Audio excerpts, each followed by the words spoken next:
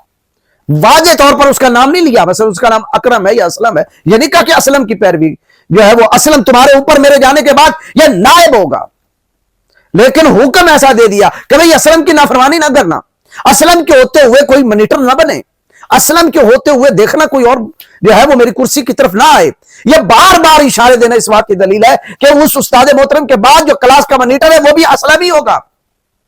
بیان ہی اسی طرح آقا کریم علیہ الصلوۃ والسلام کا امیر حج بنانا, مصلی دینا, اور ان کی موجودگی میں کسی اور کو مصلی پہ کھڑے نہ ہونے دینا, اور اس بات کو پسند نہ کرنا, یہ اس بات کی طرف دلالت تھی کہ اشارہ بار بار کر رہے تھے کہ میرے بعد میرے مصلی کا اور تخت کا وارث ابو بکر صدیق ہے.